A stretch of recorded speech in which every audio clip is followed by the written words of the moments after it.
Hey guys. Check complete. Let's head over to the bar. Yes. So we're back again with another episode of the VARBAR. I'm your host with the absolute most, Andrew, aka Rapping Drew. Of course, we're a day late, but that only means that we get another day to marinate on our shortcomings, man. You know what I mean? Just to let it simmer. You know what I mean? Just a stew, man. Just the stew, man. But yeah, I'm joined by one compadre tonight, Toast, the tired gooner. How you doing, man? I'm no longer a gooner. I'm a tired gooner, man. I'm not doing good, my brother.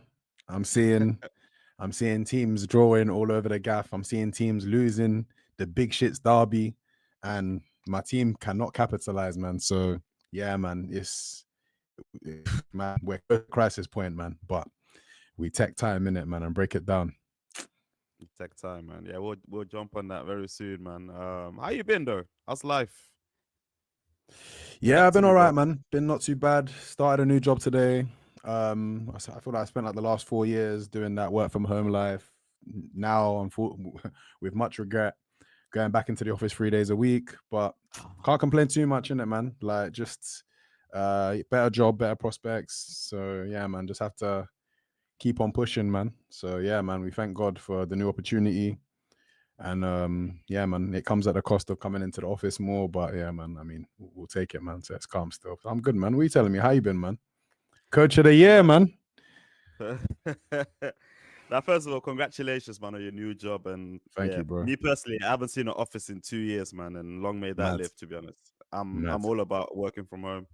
I hear it. But yeah, man, coach of the year. Obviously, as you know, I coach my sons under 8 team, train and coach them. To be honest, and we finished like the first half of the season unbeaten. Woo! Come on, five dubs, 0 else. Now I mean, last game we won 8-0. I told them you have to win, otherwise no party. So you know they had a mission, man. They had a mission. So yeah, man, we celebrated well. And yeah, that means that next after the winter stop, we're gonna go like a division higher. So that's gonna be interesting to see how these boys will manage to manage. Shout out you, man, because trust me, like people, you don't forget like those grassroots moments, you know what I mean, when you're on the come up, whether or not people go on to like become footballers, you know, when you're just playing for the fun, for the joy, you know what I mean, at that young age. It's not too much pressure, but obviously, you know, you're kind of understanding what it means to like win and lose, you know what I mean? So yeah, shout out you, man, and shout out the team remaining unbeaten still. Yeah, man, shout out the boys, man. But let's get to the shits, man. There's lots to discuss, lots happened. We'll start with there was only 4 p.m. games on Saturday, most of them, to be honest. No lunchtime kickoffs.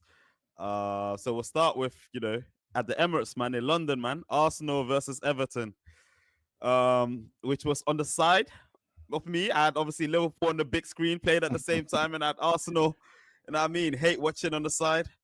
That game ended in a 0-0 draw, man. And if I have to be honest, man, I think after the first 20 minutes, I saw enough. I felt, okay, Arsenal but I know at that time we were 1-0 behind against Fulham, but for some reason, I felt Arsenal are not going to do it. They're not going to win. They might score, but Everton will. That's what I felt, honestly. But yeah, they drew 0-0, albeit surprising, because obviously Everton, Arsenal, especially at the Emirates, you imagine it's an automatic dub for the Arsenal. We remember last season as well, at the end of the season, there was a small chance of Arsenal winning the league, but Everton took him into hell in that game as well. So, you know, it's not been kind lately. But tired Gooner, man, chat to me. How did you see the game? In short, it's the worst result of the season, my brother. And I'm not even. We've lost 2 games, but we lost to Bournemouth, got an early red card, professional foul. You can live with that. We went to Newcastle. We lost. It was disappointing, but you can live with that. Obviously, Liverpool saw how difficult it is to kind of perform at St. James Park. But if you're going for a title and you see Arsenal at home beat Everton on the fixture list, in your head, it's like an automatic 3 points. You're almost to the point that go through the motions, win the game, look who's next, Palace next. And we drew to Everton, man. It's a scandalous result. We we are in deep soup, man. And right now, like this iteration of Arsenal right now, I don't think can go on to win the league. I'm happy to now. What happened, man? Say We're that. only in game week. We're only in game week Chill. 14, my brother. Chill, What happened? Chill, beat. I 16. didn't finish. I didn't finish, bro. Okay. All right. I didn't finish. All right. This iteration right now, as in how they're playing, how we're shaped up, how we're playing offensively, they can't win the league. They should forget about the league. They need to focus on getting back to what's good, and they need to focus on the top 4 challenge because that's all that's ahead of them right now. I want to Right now, go on. Sorry. I want to break that down because you mentioned like get back to basics from an Arsenal perspective, and I just want to break it down on every section in regards to a position. Sorry. So let's start with defense, right? Not necessarily Raya, but like just your defense at the moment, which was strong for the past 2 seasons. Obviously, Gabriel and Silva has been lauded as best centre back pairing in the world or in the league even. And then now, obviously, they're still good defenders, but you're either shipping goals or there's mistakes in you. Now, I'm not saying that obviously in this game, that was the case. Not saying that at all, but I did feel like Iliman Ndiaye, he sometimes got the better of your defenders. Brozier when he came in, Brozier when he came in was kind of like giving triceps and that. Like, let's start with the defense at the moment. Right, are you worried about that part? We'll start with the defense. For sure. Earlier on in the season, we were shipping goals anyhow. Like it was just weird. And I can definitely say that like Saliba's not had like his best season. I think, but for me, I'm not worried defensively. I feel as if we've showed some strides, at least in the last couple of weeks. The West Ham game, we won 5-2, was a bit of an anomaly. Emerson scored a great free kick. Wan-Bissaka scored at the back post. But for the most part, I thought that we kept West Ham to very little. We kept Man United at home to very little. We kept Everton to very little. Obviously, these are games we're probably supposed to win. Fulham, again, I feel like we kept them to very little as well, even though we did concede that Jimenez goal early. So defensively, I like where we are right now. I'm a bit frustrated at the number of injuries that we're getting. Ben White's going to be out for a little period of time. We've obviously seen a hamstring injury, a muscle injury for Gabriel in the last couple of weeks. He's missed a couple of games, returned against Everton. Caliafori, I don't know if it's Italian Fashion Week, but I don't know where he is. He's just always injured. I don't know where he's been. So it's been frustrating because I don't want to see Thomas Partey play right back. I don't. Like we're having to draft in Miles Lewis-Skelly, who to his credit had his best game in the Champions League midweek, but it's weird what's happening right now. So for me, I think we need to just kind of get healthier defensively, man, because for me, I want to see us go through a stretch where the backline picks itself. Do you know what I mean? You've got Caliafori and Timber as the wing backs, and you've got Saliba and Gabriel as the centre backs. Because when you have that back five, it will give the rest of the team confidence. Yep. If we're moving on to now the midfield, let's move on now. So obviously the defense at the moment, you're in terms of XG conceded, it's looking healthy in the past 3 games. I must say, all comes, but early in the season, in the middle of the season, not earlier, in the middle of the season, it was looking scary. In the middle of the season so far, sorry. Let's go to midfield now. So obviously, the midfield kind of picks itself as well, especially when everyone is fit, like Declan Rice, Thomas Partey, he plays right back now, Martin Odegaard, and then Mikel Merino or whoever goes into that 8.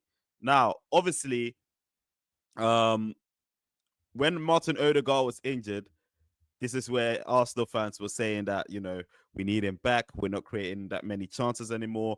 And the reason is because Martin Odegaard is not there anymore. Now, Martin Odegaard has been back. I think his first 2 games back, he was doing what he was supposed to do. But his last few games, Monaco, I think the game before that as well, Everton, he was hooked in the 61st minute.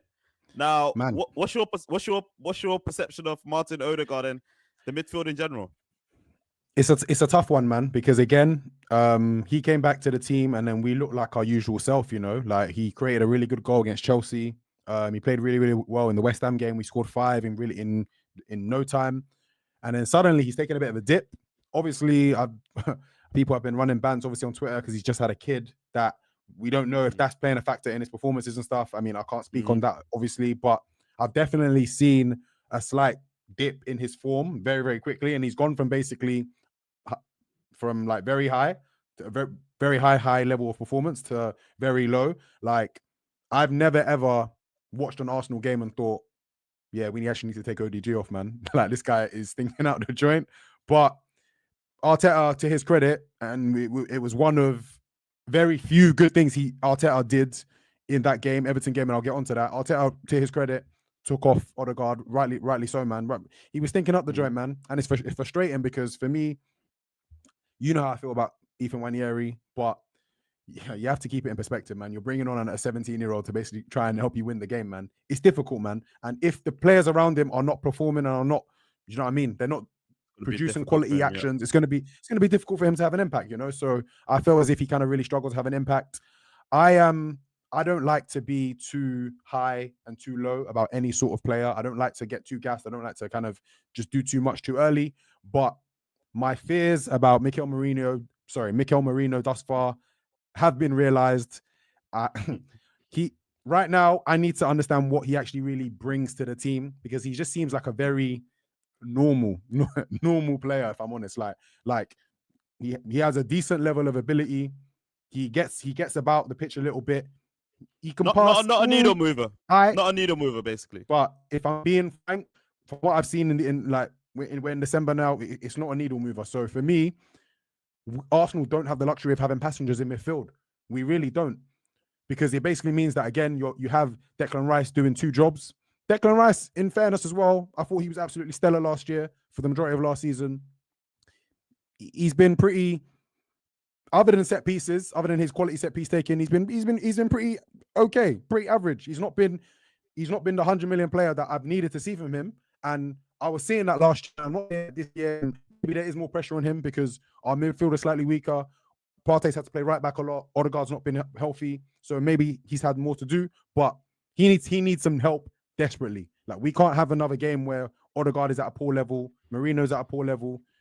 I'm not even going to get into when Havertz comes into midfield, like at the Everton game, because you guys know how I feel about Havertz.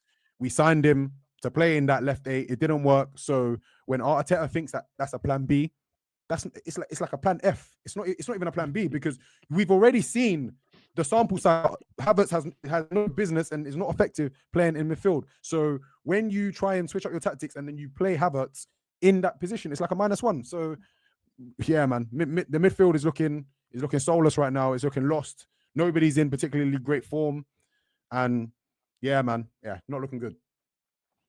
So let's move on to your front line then. Obviously, that kind of picks itself as well. Although Gabriel Jesus has been starting to get some minutes, but the main issue for Arsenal, or what I'm seeing from the Gooners, the fan base, is your left-hand side, which is what Martinelli occupies. Now,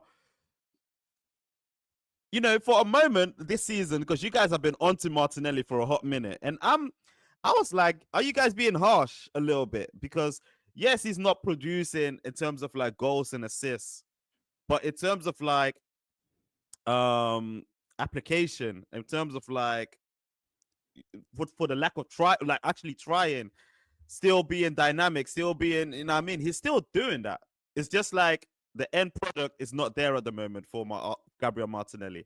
I may be wrong, but that's how I see it. But obviously, you guys watch Arsenal a lot more. Like, what explain the mood in regards to Gabriel Martinelli from a Gooner's perspective? Because man. Is he the one that's shaking it for you guys in terms of the XG going forward, XG from open play? Sorry, I think his lack of goal production, his lack of confidence, his lack of ability to beat the man, his lack of ability to put the ball in the box consistently is costing us dearly. Like, anyone that watches Arsenal's attack knows that our MO is to get the ball out to the wingers on the touchline. That's basically more or less how our attacks kind of flow from. The ball might come back infield or the ball might go in the box, but more time, Saka's going to be on the byline, Martinelli's going to be on the byline.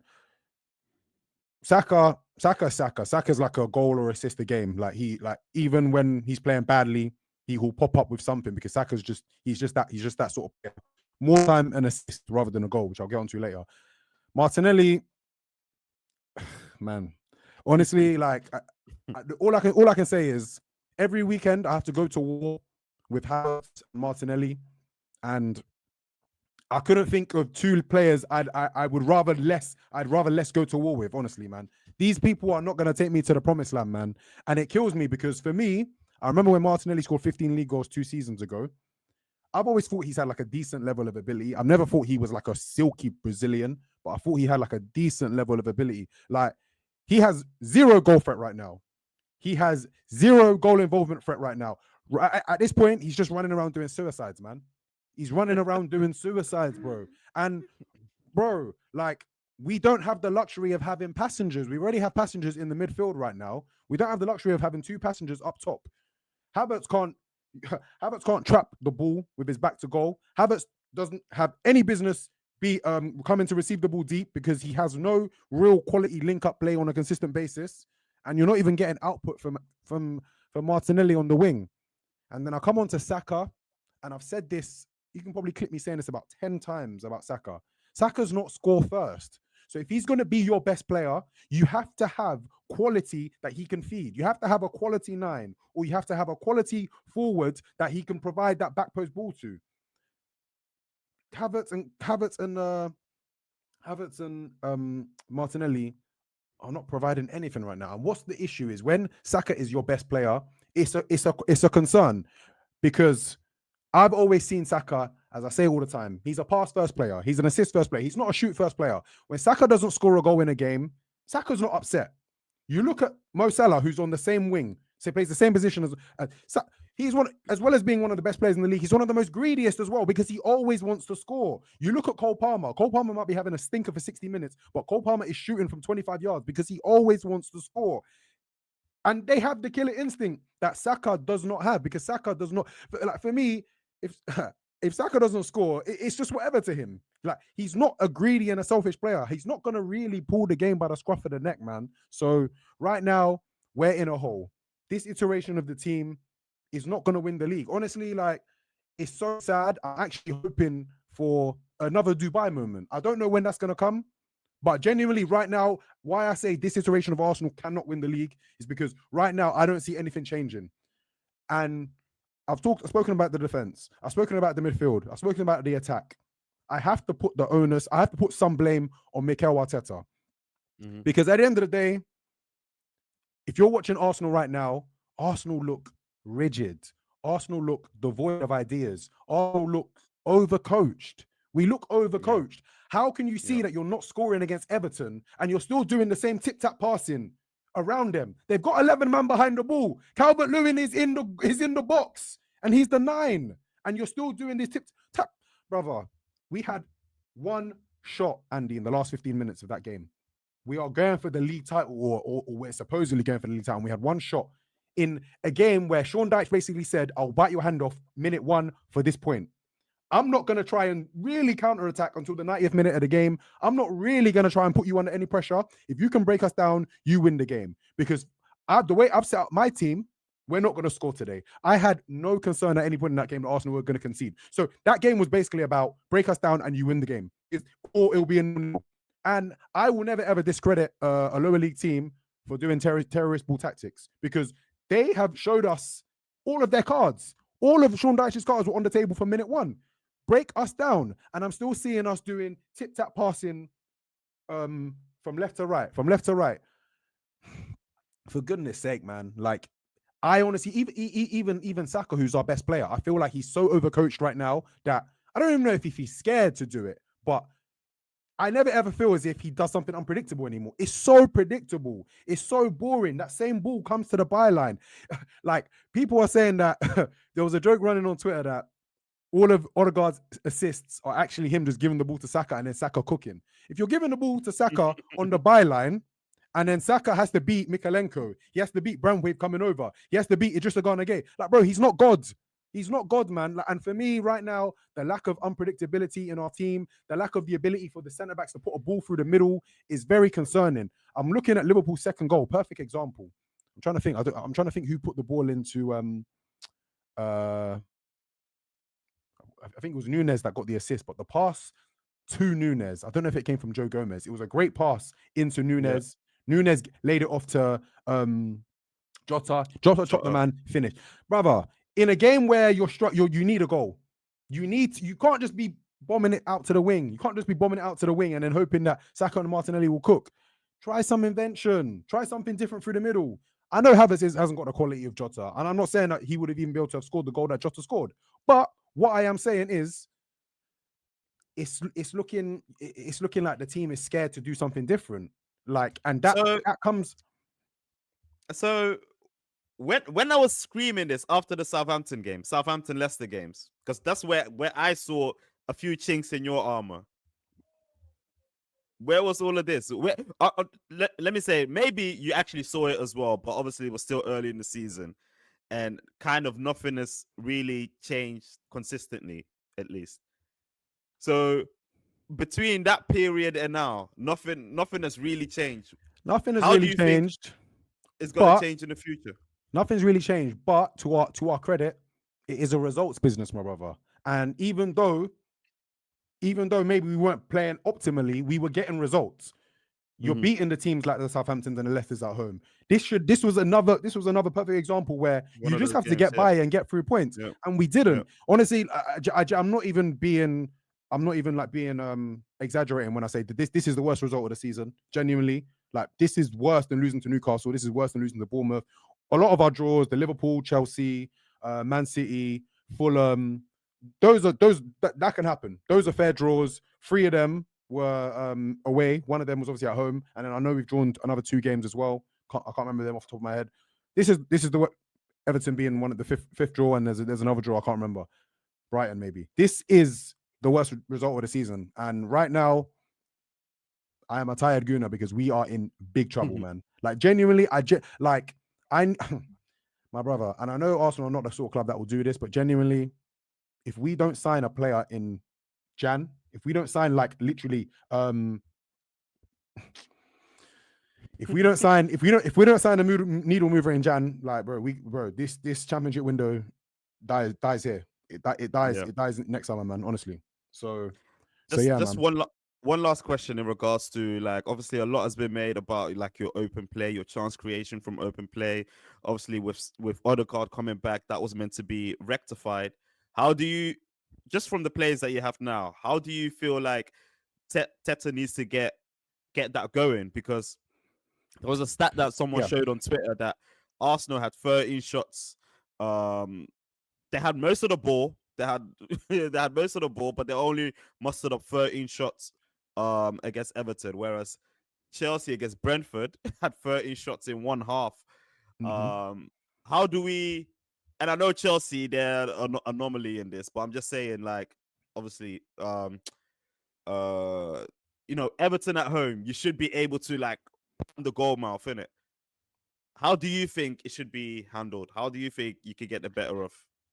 For me, I think we have to accept that there's gonna be, if we're gonna change our ways, there's gonna have to be some give and take. Do you know what I mean? Like, right now, even in attack, we play so structured, we play so measured, we like, bro. When was the last time, my brother, and you saw Arsenal counter attack on a team?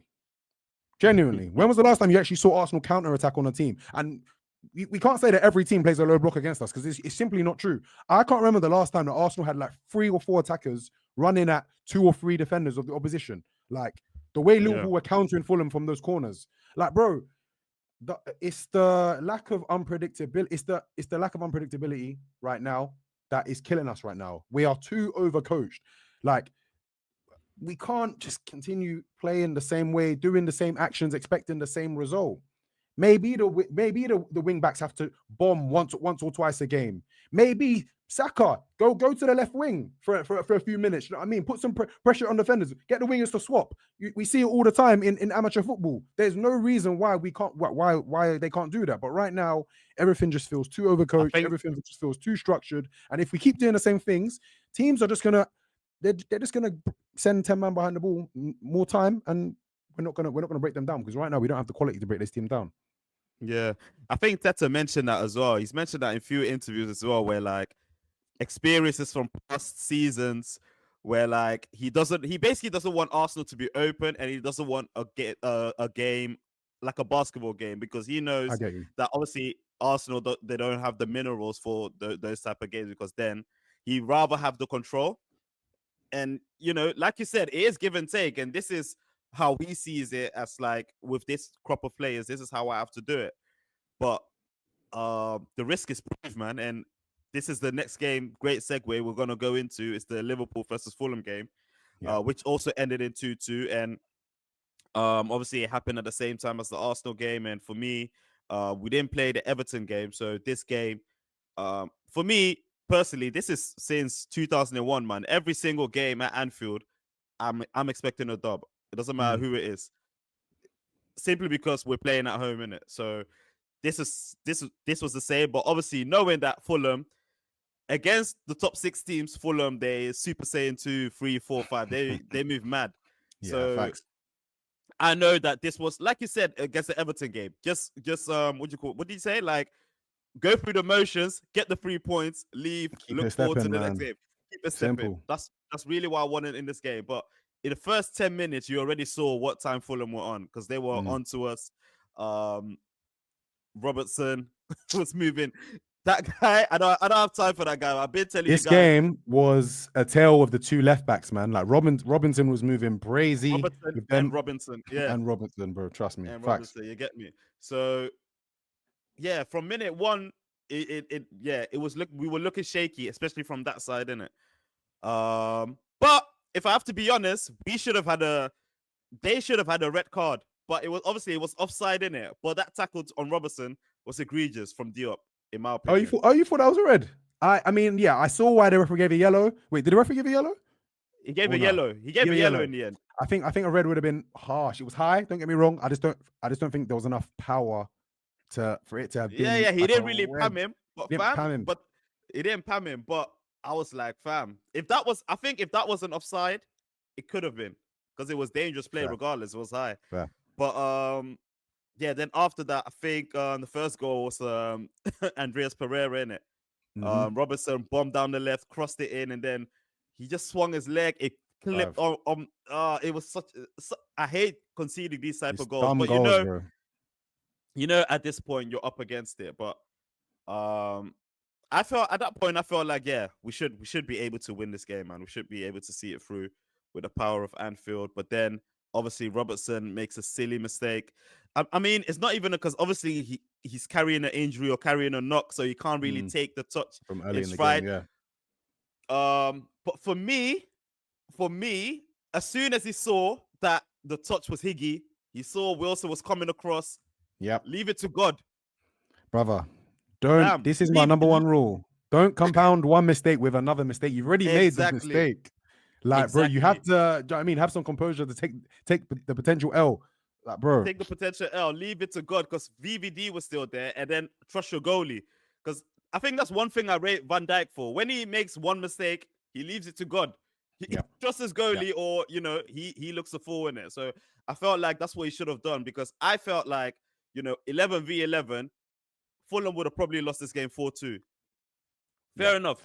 Facts. But if I also have to be objective, maybe us going down to 10 men, because knowing Liverpool this season exactly made us play the way we play, because this season, for some reason, we have to go through adversity within a game for us man to wake up in it. So I can't say that for sure in it. But as soon as we gone to 10 men and you saw Slot tinkering, put Gakpo left back, saw that that wasn't working, the Slot machine was working. And Toast, today in this episode, I'm gonna need you to give Slot his props right now. Because for me, let me hear it. Because for me, that draw is down to him, hands down. Fair enough, the players, fair enough, Anfield, but his tinkering, the way the free he's put down, and basically telling us to attack. Don't sit back. Don't, play for the win. Act like you want to win this game, and moving the needles, moving the players in positions. The substitutions, although I felt some of them came a bit late. The the 2-2 was all down to him, man, in my opinion, man. But how did you see it? I gotta give him credit, and obviously I had a chance to obviously catch the extended highlights of the game. And man, like Fulham are a good team, innit, man? So with a goal advantage and a goal up, the way you guys were peppering them, it was like it was 11 on 11, innit? I'll be real. And for me, like even though Arteta chooses to sit back and try and defend leads and whatnot, I personally think if you have the personnel to try and kill a team, even when you have 10 men, go for it. And Liverpool do. If that game felt like it was still 11 on 11, I'll be real. Like you were peppering the goal mouth, you were creating chances. Salah did very well, cutting in from the right, bending the ball in for obviously Gakpo's goal. Obviously, when I found out it was 1-1, I was like, Liverpool probably going to go on to win this game. And you probably don't even concede if you have 11 men. But to Fulham's credit, Robinson again, I was looking at Trent and Kwanzaa sideways, though. Golly. Every time, Because like I said, Konate is not letting Robertson. Bro, you're not getting by me. It's impossible. No. Like so, but again, even from 2-1 down, the way you were peppering the goal mouth, Jota's goal was unbelievable, man. This is the quality I'm talking about. My peers are talking about City bench. And Jota's not played for 12 games. And look at the quality of the goal, bro. You chopped the man, you sat the keeper down, you placed it in the corner, bro. 2-2, and then you're still peppering the goal mouth. There was a little scramble where I think it ended up going for a corner where it was like, it felt like shot after shot after shot after. Like, nah, man. Like, I mean, I don't want to give Klopp too much credit for it, but I'll give him his flowers for, my apologies, Slot. I don't give him too much credit for it because obviously the players have to show some fight with 10 men, understandably, and they really showed fight and they really wanted to still go on to win that game. But he ultimately makes the decision whether or not they attack or whether or not you defend with 10 men. So, Liverpool deserve credit. And if you'd won that game, you made some great points in the group chat as well, because I know like people were comparing obviously the Liverpool with 10 men with Arsenal with 10 men, and you know, for the record, I definitely believe that the way we go about and have gone about it, even last season, we go about it the correct way. And I don't think Arsenal or Arteta necessarily do. But I did hear you in regards to context, because obviously we were at home. We have to go for the win. So obviously you're gonna expect something like that. I think the Brighton one that you mentioned, I think that was similar as well, where you guys were still peppering Brighton and still tried to go for the win, and you had several very good chances, but obviously it ended in a draw. And then Bournemouth, you played poorly, because that one is Bournemouth. Although Bournemouth are really good, but obviously you were poor. City, that's the one that I don't agree with, because for me, there's a whole 45 minutes to go. Yes, I know you're in the lead. I know it's City, but you're not parking the bus for 45 minutes, man. That's what I disagree with completely. And that's where I feel like maybe I think just to cut you, I mean, I hear your point. I just think there was context to that particular City game because it was, I know it was early in the season, but because it was a title clash, and it's like, if we get a win here, we take points off City. It's almost like a 6-pointer almost. I genuinely feel as if Arteta was like, I've got a 2-1 lead here. I'm gonna do everything I can to try and, like, I genuinely feel as if he would not have done that in many other situations, because to the point that I don't think we even had a sniff at City's goal in that whole second half. Like it was terrorism ball, worse than I've ever seen it for an Arsenal team, in it, man. Personally, I think that game there was, like I said, a nuance, specifically because the psychological impact a win could have had, and also the fact that it was a 6-pointer in it, man. But that's just me in it, man. So yeah. Just going away from Liverpool, again, like definitely had mixed feelings with this game. Obviously back-to-back games where we dropped points.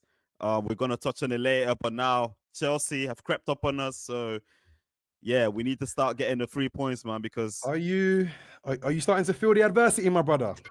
I was gonna ask you that. Are you starting to, because I see Konate go down and suddenly you man concede 5 goals in 2 games. I see a man get sent off in the first half and you're battling with bro. Yeah, no. The thing is, it's a little adversity, and obviously we're going through it right now. But I do feel like our adversity is very different to City's and Arsenal's at the moment. I do feel it's different, but we still have to go through it. We got Spurs away. Let's see how this will end up. But yeah, this is our little adversity. But let's hope that it doesn't last too long, man. Before we move on from this game, man, I want to give credit to Fulham, man, and Marcus Silva specifically, man, because that guy a proper journey, man. And Yeah. obviously, he had the Quality same manager, man. route as Jose Mourinho in Portugal with Porto, having success there. Then coming into the Premier League with several clubs. I think Everton, Hull. Yeah. Was he at Before Watford finally, or was it Watford? Yeah, I think Watford he was as at well. Yeah, Watford as well. Yeah, Watford as yeah, well. yeah. Yeah. Before finally storming at Fulham, and I think this man is just a man that just wants to prove a point that I'm one of the top gaffers in this league. And I remember a few years ago, I did mention that I like this Donny. He always gets sacked, similar to like a Gary O'Neill. Yeah. Similar to Yeah. like a Gary O'Neill. I think Gary O'Neill might have a similar trajectory. He's one of those managers that you have a soft spot for him because you can kind of see the vision. Like the players sometimes let him down and don't always execute, but you can see the vision of what the brother's trying to do. Do you know what I mean? He's not like a headless chicken out there. His teams are rarely like headless chickens out there. So yeah, man, facts. Yeah, man. Facts. And any plays good football as well, man. Mm. So shout out Marco Silva, man. And yeah, man, shout out Fulham. Good team, man. But glad we For got sure. that game out of the way. Let's move on, man. So Newcastle versus Leicester ended in a 4-0 Newcastle win at St. James's. This was Van Nistelrooy's first loss in a while. But I saw another stat here that in the 3 games that Van Nistelrooy's played Van Nistelrooy's coach at Leicester, he's conceded like 60 plus shots on goal. All right, man. There we go, man. Like, bro, you can't cheat the system in the Premier League, innit, man? Like, we spoke about this on pod last week. What was it, week before? Yeah, the West Ham game. West Ham game, and then the Leicester game. Brighton probably over the balance of the game deserved to win. They scored 2 late goals. Good fight back to their credit, but this was coming, man. And if you saw the highlights of that first half in the Newcastle game, Newcastle were just pamming the goal marker. He even made a halftime sub, bro. He the goalkeeper Hermanson came off, and Danny Ward came on. Leicester are not good defensively, man. And like I said, there's no amount of tactics and setup that can just stop the lack of quality personnel that they have defensively, man. It's going to be a long final 5 months of the season for Ruud van Nistelrooy, man. I'll be real. Yeah, man, it's gonna be peak for him. Shout out Newcastle as well. And then the next game, in Wolverhampton, Wolves against Ipswich. Great Ipswich game. with a late dagger, 2-1 win. And then it was just fights again after the game, man. And obviously, ultimately, this sealed Gary O'Neill's fate at Wolves. Obviously, he tried. A lot of people didn't want to see it happen, but I mean, he's got a good crop of players there. But for some reason, and you can see in the last 2 games where the players are fighting the staff, not listening to him. Mm-hmm. He doesn't. He really doesn't look like a gaffer with authority. If I have to be honest, he doesn't look. He looks like someone that needs to have an assistant manager that will be doing the heavy lifting. Yeah. Exactly. I hear it. He comes across as quite measured, quite smart. So yeah, I hear that still. Yeah, man. But chat to me, man. Gary O'Neill, man. Hey, yeah, man, we're pouring liquor for Gary O'Neill tonight, man, because yeah, man, like I said, definitely one of my favorite managers in the Prem. I always liked him as a player when he was at West Ham, and he played in the Premier League at Portsmouth as well. I think he's a good football mind. I think he done a really good job at Bournemouth at the tail end of his Bournemouth tenure. I think he done a really good job at the start of his Wolves tenure. But yeah, man, I mean, their goal record is abysmal, man. Like for a club of Wolves stature who have established themselves in the Premier League for the last couple of seasons, the amount of own goals I've seen in the last couple of weeks, I think they've conceded by far the most goals so far in the Prem. It can't happen, bro. You're in a league with Southampton, Leicester, and do you know what I mean? Southampton and Leicester and Ipswich, and you've conceded. I believe you've conceded the most goals. It can't happen, man. It just can't happen. Yeah, man. So it's with much regret. Some very quality players. I maintain like Aït-Nouri is a very quality player. I maintain Cunha is a good player. Guedes has done really well off the bench last couple of games, but defensively scandalous, man. Just scandalous, bro. Even I don't know if you saw the highlights of the game, but another comical own goal. Totti heads the ball onto Doherty and it rebounds into the net. Only 2 games ago against Bournemouth, Dawson conceded 2 own goals. In a business end, you can't be shooting yourselves in the foot, man. And man, in his final interview, you saw he was just fed up. He was basically alluding to the fact that at this level, players can't be making basic mistakes. You can't win football matches that way, man. But at the end of the day, he's the head of the snake, and yeah, man, he was sacked immediately after the game, man. So yeah, man, I'm sad for him, but it was well deserved. Right now, I don't know if this team can get out of the relegation hole. They have quality going forward, but that's not been a problem all year. They've been scoring goals all year. It's the fact that they're in basketball games all year. They're losing because they're conceding a lot more than they're scoring in most games. So I don't really see that changing with the personnel they have. Yeah, man, they're definitely in trouble, man. And Ipswich are picking up results as well, man. So just by that measure, it might be very difficult for Wolves to kind of get out of this hole, man, if Ipswich keep picking up results the way that they are, man. So yeah. Yeah, I think Wolves will be fine. I think what they now need is like an I think what they need is like an authoritative manager that will keep it tight, and they have to do, instead of the inshallah football, you have to play like the measured counter-attacking football, and they definitely have the players to do that for sure. They're also a team. They've had a lot of outgoings with a lot of bread that they've received, so they can go to January and get one or two players strengthened and go again. So I think, like, on the long run, they'll do better than Ipswich and, secure safety. I hope. But if not, we're coming for a few players, man. Can't lie. I know it's still very early, but I actually think Ipswich aren't anywhere near as bad defensively as people probably think that they are. I know they're the 18th, but they've gone to Wolves in a relegation 6-pointer and got a result. They've gone to Tottenham and got a result. And I know they haven't won a game at home yet, but the thing about Ipswich is they're always in the game. Like, I was watching the they haven't really been pammed. They don't really get pammed. I'll be honest with you. I was watching the Bournemouth game. They were 1-0 up until like the 86th, 87th minute. They just need a little bit of that rub of the green. They don't just defend as well, man. Like, this Omari Hutchinson guy, he's getting better and better every week. The Lap scored, I think, 5 or 6 goals. Connor Chaplin's been popping in with a few goals recently.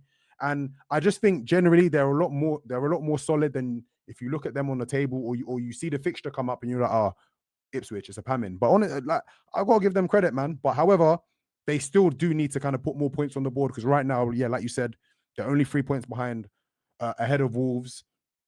2 bad results, and they could be right back in the relegation fight and in trouble, man. So yeah, no, for sure, it'll be interesting to see who Wolves bring in. It'll be interesting to see who Southampton bring in as well, man. Yep. We'll touch on Southampton later. And then the evening game was Nottingham Forest against Aston Villa. 2-1 to Nottingham Forest. Aston Villa, again, we discussed them last week. Emery's not really figuring it out, but Nottingham Forest, to be honest, to be fair to Aston Villa, Nottingham Forest have been really good this season, especially at home. Elanga Milenkovic with a goal. Duran. Another assist for who? All right then, my brother. All right then. How many assists has he got? Is that more assists than Odegaard in 3 seasons? Was that the stat?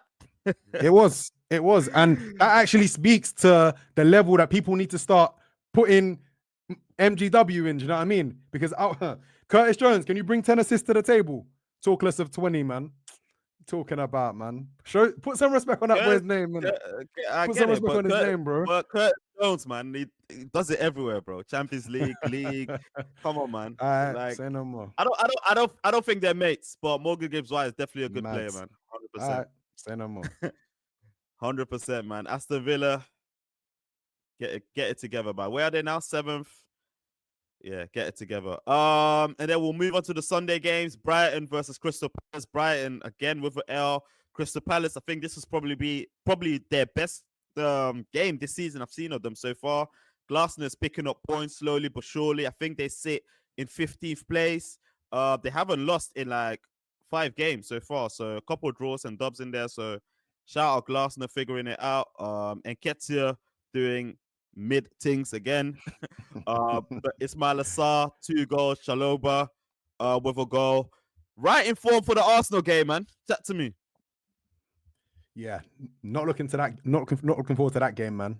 Like, Arsenal have never gone to Palace and pammed them, and we're in not the best of form right now. We're not scoring or creating chances at a rate that I would like us to. It's gonna be a tough game. Like when them Palace fans start hitting them stands, you can always hear that noise in Palace games, man. I don't know where that noise comes from, but you can always hear it, man. Like them fans, they get active, they get busy. If they score an early goal, it could get very uncomfortable for Arsenal, man. Again, it's another game on the fixture list that I'm looking at, and I have no confidence that we're gonna win.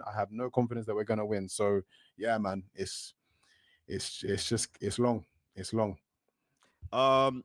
It was funny because he took off Eze and Mateo after the 60th minute, and I was like, this is suicide, you know. This is crazy, bro. Yeah, he was confident. You guys got them back to back in Carabao and the league, yeah. Exactly, yeah. Okay. So we're playing them back to back. I mean, I personally think that we need to make sure we try and go as far as possible in the Carabao. Personally, so I like to see like a slightly stronger squad. We probably don't even have the luxury of doing that, so we could be at risk of going out if they play a strong squad. I'm sure as well they've obviously got their own like kind of battles and relegation battles to kind of face, so they probably won't play like a first team. So it'll be an interesting cup game, and yeah, I expect the league game to be very difficult, man. So we will see. 100. And then we'll go over to the Manchester derby, man. Man City versus Man United. This is the battle of the big shits, my brother. This is the battle of the big shits right now. And for like 80 minutes, that's what it was, man. It was a shit game. Quality was low. City. Yeah, what this going through adversity, them man are on time too, bro. It's crazy, bro. Their thing is mad. 1 win in 11, bruv. It's that sounded like a fake statistic, bro. I'll be so real. I said it's impossible. I had to look. Pep. I had to look. All comps. But yeah, 2-1. Guardiola opened the scoring. Great cross from KDB. Headed it in, and then it was the Amad Diallo fest, man. After that, man, won the penalty, did well to win the penalty, but I mean, Nunez, bro, no words for that Donny, man. This is what you get when you play a midfielder at left back, bro. I like, bro. You guys are already in a rut. I didn't understand the vision behind that as well. Have you ever seen Nunez play left back? Like, bro, never. That decision didn't make sense. And what did he say? What did we say earlier, my bro? Don't compound one mistake with another one. The back pass was already bad. It was already bad.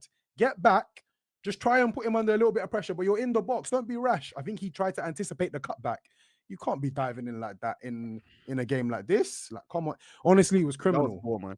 Criminal. Because I felt Amad wasn't going anywhere. Where's he going? Like, read the game. He wasn't going Have anywhere. Composure. That was bad. But then, brilliant goal, man. Great ball for Martinez. Can't say enough about that goal, man. Everything, and that goal is so hard, you know. He did everything in one. Bro. It's so difficult. In one motion, bro. The touch, in one motion.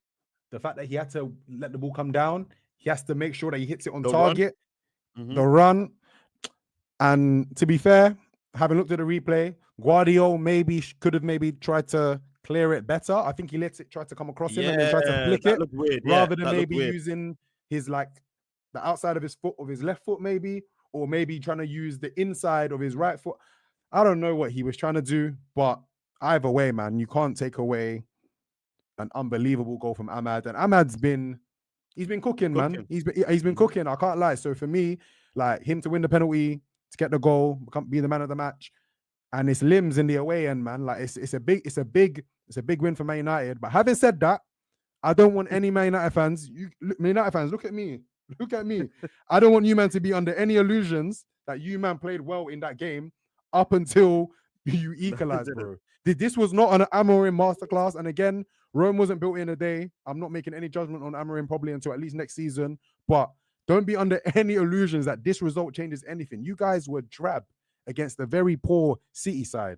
Like, you hung in the game, fine, but two mistakes got them the win. Facts, man. So perspective is important, isn't it, man? Because the TL was flying. Come like Amorim is the second coming of Jesus, bro. You were poor. Your personnel was still poor, and you played poorly. Do you know what I mean? So what do you make of him dropping Garnacho and Rashford? Big call, not injury related. he just dropped them. Not. Man, the Rashford thing, his Man United career is done. So for me, like if Rashford's in the team, if Rashford's on the bench, wherever he is, he don't really move the needle for me at this point. But Garnacho's been a pretty consistent mainstay under Ten Hag, and he's been a consistently probably one of United's better, let me not say best, but better players. So that move was very interesting.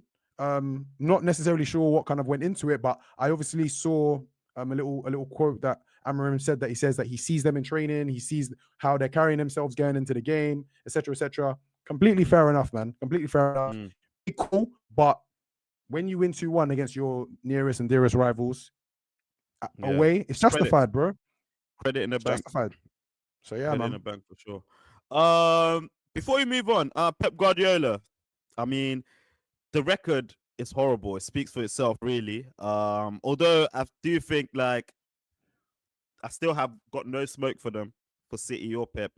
He's done enough. He's got way too much credit, but it's looking dire at the moment, and people are saying, "Oh, Jose fall off." Are you seeing this, or is this too premature to say? The weird thing is, obviously, with Jose, obviously we've seen him kind of.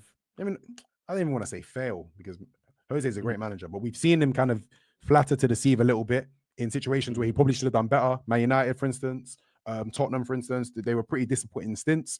We've not necessarily ever seen Pep go through this. Like, I understand his first season in England wasn't particularly great by his like lofty standards, but it's definitely not a fall off, man. But I think it's just one of them situations where when it rains, it just pours, man. Like, City are in just a rut. They're in bad form. They look old. They look slow. They look kind of devoid of ideas. Haaland, that brother, I think he scored 1 goal since he said stay humble in October, bro. Yeah. It's like he put some curse on himself, bro. Like bro, Haaland is the top, is the elite tier FPL asset, bro.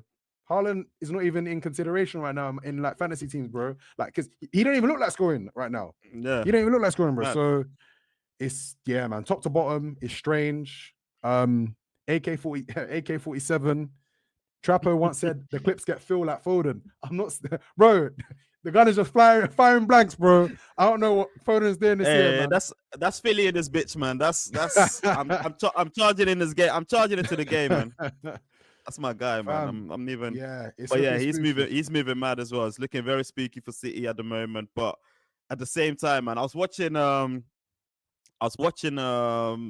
earlier today Trent's interview with Melissa Reddy on Sky Sports, and he was just talking about, obviously he has the experience in it, talking about City, that they just click into gear second half of the season, and is he surprised that they're dropping off form this season, so far this season? And yeah, he's surprised, but you know, this is wisdom, innit? When he was talking, it was just wisdom speaking, where he was like, he doesn't care, man, because he knows as soon as the ball drops 1st of January, them man move different. So he knows that, you know, we have to collect points. And at the moment, that's not happening from a Liverpool perspective, from an Arsenal perspective. We're not collecting points. So City, even though we're seeing them down and out, as long as we're not doing our job, them man are licking their lips. You know what I mean? So I actually low-key agree. Like, I feel like it will be a very large mountain to climb. Having said that, the fact that City have won 1 game in all comps in 11, and obviously their league form, I think they've won one of their last 5 at least I've seen in the league. I'm thinking, how are they only 9 points behind Liverpool and 3 points behind Arsenal? It's not really. Exactly. The maths ain't really mathing with the table, but yeah, man. I mean, having said that, I think we need to be fair. It also looks different. I know City always kind of have this pre-winter blip where they're looking a bit shaky, and then they turn it on in Jan, Feb, business end. But this is too much. This is different. This looks different, man. Yeah. This looks different. Like, these man can't defend as well, man. Like, you're playing Nunes at left back. You've got an Oscar winner at right back. Like, bro, it's just, it's comical right now, man. It's comical, bro, honestly. And they're so triggered as well, bro. I'm seeing like the Fodens and the Walkers, they're posting on socials, bro, like abuse of faceless accounts on Twitter, bro. Like, bro, get on the training pitch, bro. You guys are 6-time league winners, bro. We worried about what a faceless 16-year-old is saying on Man City Twitter, bro. Like, bro, so even that, the fact that they're getting drawn out, the fact that Pep is self-harming, bro. They're telling me that the self-harm hotline is ringing off, bro. I didn't know Yeah. what Pep was gonna do after that game, bro. I swear to God. Like, come on, man. Yeah, it's just from top to bottom, man. It's looking mad. It's looking It's mad. looking mad, man. It's looking mad. But long may it live, man. I don't care, man. And shout out United. They moved from 13th to 13th with that win. So, you know, I'm seeing Amad doing That's dances crazy, in the changing rooms. I'm brother. seeing United fans coming out the woodworks again. You know, Brother, you beat your dearest rivals away from home, and you move from 13th to 13th. Do you know how crazy that is, bro? That's hell. That's hell on earth. Hey, are Jesus. they still in overdraft in GD? Nah, they got +2. Fair enough. They're +2 now, innit? They're +2. Fair enough. Fair enough. Man said Like, overdraft. You're violating, man. let's move on, man. Next game, the 2 8 p.m. games on a Sunday. That was a bit strange, but Chelsea versus Brentford. Yeah. So obviously Arsenal dropped points, City dropped points, Liverpool dropped points. Chelsea are the silent watchers. People didn't give them their ratings.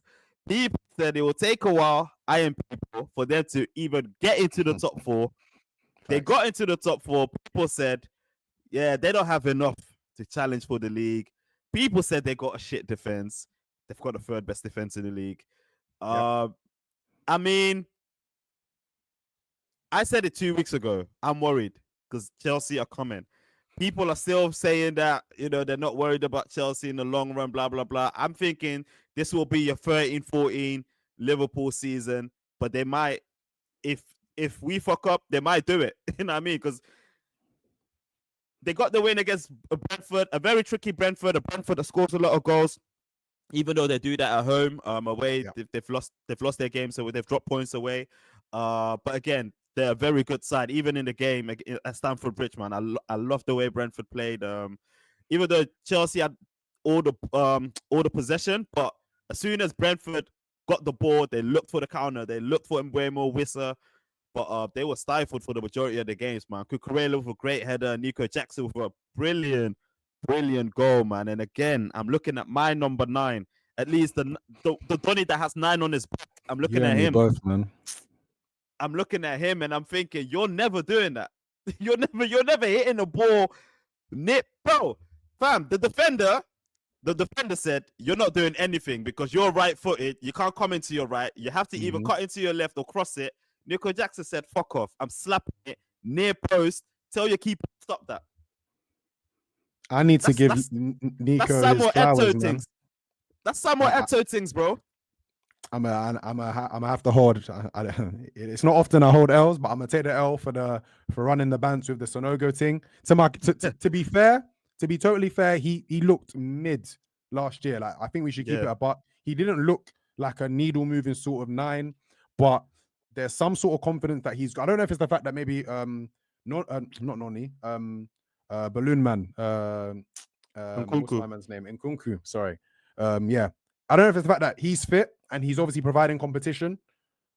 I don't know if it's confidence. I don't know what it is, but he looks like a completely different player. Like, when I say that Chelsea at home, that's a fixture that everyone should start fearing, man, because them man are gonna drop at least 2 minimum. That's the minimum that they're gonna drop at home, man. They're getting goals and assists from Cucurella. The front 4 are healthy and rested every week because they completely changed their 11 for cup and European games. Palmer playing like one of the best players in the league. People are saying that Liverpool have been pretty much near perfect, right? And I agree, they more or less have. Chelsea are 2 points behind them with Liverpool with a game in hand, bro. So we need to also put it in perspective. I see this Chelsea team right now as 2022, 2023 Arsenal. And I say that because coming into the season, nobody really kind of gave us much hope. People were like, we'd be on the cusp of top 4, maybe, if that. Started the season off pretty strongly. I mean, for the most part, Chelsea, other than that, obviously the City game, on the first game of the season, they started the season off very, very strongly. They're scoring at will. They're beating teams that they're supposed to beat. They're playing with so much confidence. And I also see it as playing with house money. Do you know what I mean? Nobody expects them to do anything. So they're not playing with pressure. Chelsea were a laughing stock very, very, very, very, very recently. Do you know what I mean? So there's nothing better than playing football with your mates, and they're all young. They're all loving life right now. They're all playing with confidence. and it's lovely, man. And Maresca's is doing a hell of a job, and we've spoken about it multiple times. But we're also seeing the vision now for the 100 million that they spent on those two boys. We're seeing that even though the price tag's crazy, but the players that they probably expected. We all said it though that Enzo is not holding. Yeah, you have to free up Enzo, bring him forward, and then let Caicedo have his running mate next to him, but not it shouldn't be Enzo. Maresca clocked that. Now we're seeing. I'm not saying 100 mil.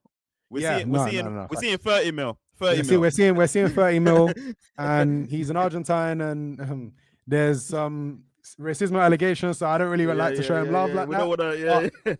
But yeah, man, I've got to give him his props, man. Like he's showing that he's half a player at least, man. So yeah, man. I think fuck around and Chelsea will win the league, man. So my brother, it might be both of us. Yeah.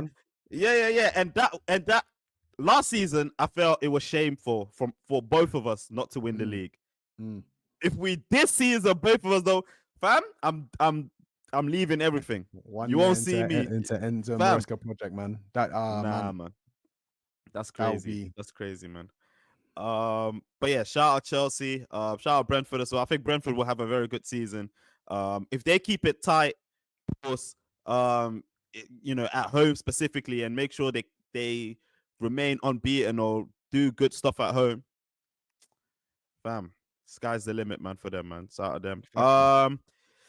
Then we'll go to the last game of Sunday, which was Southampton versus Spurs.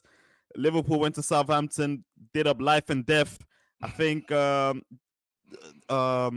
did City go to Southampton? I think City went to Southampton as well, did up life and death. They only won 1-0 with a Haaland goal. Arsenal played Southampton at the Emirates as well. It's a tough one. Spurs go there, slap them 5-0. Boom. Get out of my stadium. And that game was done within 20 minutes. 20 minutes, this game was done. But yeah, chat to me real quick, man. Spurs in that game. I didn't actually watch the game, innit, so I can't actually really speak on it. But I was obviously just looking as the goals were just going in, and all I was just when you go on live score, you see the 1-0, 2-0, 3-0, 2-0, 3-0, 4-0. Game just started. Gone. Madison. Yeah. Like, my biggest two takeaways is, yeah, man, like Russell Martin, this job was way too big for him. It's looked way too big for him from the beginning of the season. I remember a couple of weeks into the season, we were like, I understand you have a philosophy, but don't spike results and the simple things because of your philosophy. Do you know what I mean? And they have just been the orchestrators of their downfall all season. I don't know how the goals went in this Tottenham game, but yeah, terrible. It can't happen. It can't happen in a relegation game. Sorry, you're a relegation team and you're playing at home. The game has to be at least competitive, even if you end up losing 2-3-4-1. Bro, what was it? 4-5-0 at halftime? Come on, man, can't happen, bro. 5-0 at halftime, man. 5-0 can't happen, man. Like they just managed the game afterwards. Like they rang up social media, man, at 10 p.m. They said, warm the laptop, man, because we got some news to deliver to the fans. They didn't even wait till Monday, bro. After the game, they said that we're letting Russell Martin go, man. So that says everything, man. Like his team were not obviously ready to play. It's unacceptable for them to lose in that manner. And on the Tottenham side, again, this is a team that you don't know what they're going to do week to week, man. They're so inconsistent. You beat Villa, you beat Villa, but then you lose to Palace. You go 2-0 up against Chelsea, end up losing 4-3, and then the next week you beat Southampton 5-0. Who knows, man? Who knows what and just trying to cook, man. But yeah, man. I mean, you have to take anything Tottenham do with a pinch of salt, man. So yeah. Yeah, man. Just quickly on Southampton as well, man. I feel like you said that Russell Martin wasn't ready for the Premier League, but I think the whole team is not ready for the Premier League. That really looks like a championship team, man. Like massively. I could tell that you guys cooked in a championship and you tried to use that same cookbook and everything, a recipe, and do the same in the Premier League. That's not gonna run, man. I think what team did the same Burnley, Company's Burnley tried to do the same last season as well. Whereas, like, if you look at teams like Ipswich, Luton, we're playing to our strengths. We know we can't compete with the Premier League, so y'all will come to our tight pause and small ground, and y'all gonna suffer. You're gonna suffer for this dub, boy. And Facts. I don't get why, like, these Southamptons. I get it. You want to play nice. You want to entertain the fans, but sometimes let's become let's. Don't you want to be a Fulham? Don't you want to leave the Championship and stay in the Premier League and just be a solid Premier League team? Just languish in 13th, 14th, and collect the Prem money. Because I think Fulham, they're happy to be that team. Why don't these teams want to be that? You know what I mean? It's not every day, man. So I think Leeds did like a big disservice, obviously losing that playoff final, allowing obviously Southampton to come up. But Leeds are doing well this season, so it looks like they're trying to make another run at the Prem. But yeah, man, Southampton, they're hopeless, man. Like, I think the only one kind of bright spark I would say is that Dowling fella. He looks actually quite a decent player. Yeah, Dibbling, man. Excuse me, Dibbling. The only thing is, like, some of the big clubs are now sniffing, so he might not even be there for them to try and come back up next season, innit? So if that's the case, then yeah, man, they're cooked. Dibbling, man. Apologies. Yeah, for sure. All right, man, and obviously, right now, Bournemouth v West Ham. Bournemouth in great form. West Ham not so much. Things currently 0-0. So yeah, man, that concludes this particular game week in the Premier League. Everyone is soul searching. Let's head over to the bar, man. Has the tonight is the CAF Awards as well? Has it been announced who won it yet? I've not seen. Let's have a look. I've not seen anything yet. Ademola Lookman wins Player of the Year, and Ademola Lookman, and rightly so, man. Yep, Nigeria's Ademola Lookman has been crowned the 2024 African Footballer of the Year. I think he was probably a pretty strong favorite anyway. He's played absolutely exceptional. We obviously all saw what he did, the hat trick against Leverkusen in the cup final. He's continued to go from strength to strength, and there was actually a video circling on Twitter a couple of months ago about his journey and kind of all the kind of trials and tribulations he's kind of gone through, some of the L's he's taken and some of the bounce backs. The fact that I think it was the Atalanta director who took a chance on him. I believe he previously worked with him at another club, and he was like, this is a real hooper, man. And even the goal he scored midweek, man, against Madrid, like that, bruv, like there's, I honestly, it was one of those goals I looked at and I was like, there's only a handful of wingers right now in the world that can score that sort of goal, that has the confidence, to shimmy, cut in, and then that near post. So yeah, man, it's a really unstoppable move, man, when like a winger masters that cut in and shoot near post, man. So yeah, man, credit to him, well deserved, very, very top player, man. Well deserved, man. One of the players, not just in Africa, in the world last season, man. And this season he's still going from strength to strength. I think he was top 10 Ballon d'Or as well, or top 10, I think. Yeah, so yeah, shout out Ademola Lookman, one of my favorite players at the moment. And yeah, man, Liverpool, man, check him out. Check him out if you don't know. Check Arsenal, him out, brother. This guy will change our whole destiny, bro. Right now, fam, the whole thing. Right. Let's head over to the bar, man. Have you got any shots? I ain't got a shot, man. I'll be real, man. I'm a tired gooner, bro. I'm ready to go home, bro. I'm ready to call it, man. I'm ready to call it, bro. So no shots. Early night, man. I think I got 2 shots. I think you kind of did the play already. Ademola Lookman, shout out him winning Best African Player of the Year award. Shout out to Nijas as well. And then my second shot will go to Ryan Gravenberch, of course. Again, I think he was so important in that draw against Fulham. Fulham on Saturday, because that guy was playing CM, he was playing CB, and I go back into CM again. I'm talking about the little 20 minutes he was playing CB. Donny was winning headers. Donny was winning tackles. Donny was over. I don't know who he was okay up against all of them.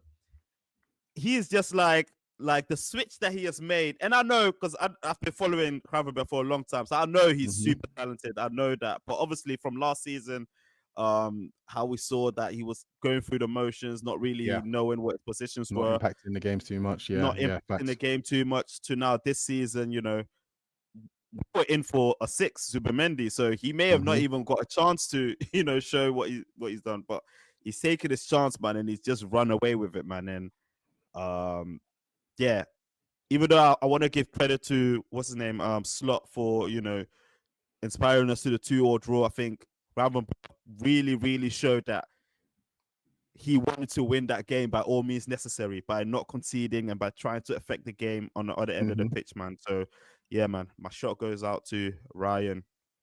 And that, yeah, he running it back like 1920 Fabinho, man. I'll be real, man. I'm seeing a different player this season, man. So yeah, flowers, man, for sure. For sure, man. Yeah, let's call it here, man. My name is Andrew, aka Rapping Drew, joined by the tired gooner, Mr. Toast himself. For the foreseeable, I'm the tired gooner, man. For the Y'all need to foreseeable, sort man. this shit out, man. Fuck. Let's book the Dubai tickets, man. And we out. Peace.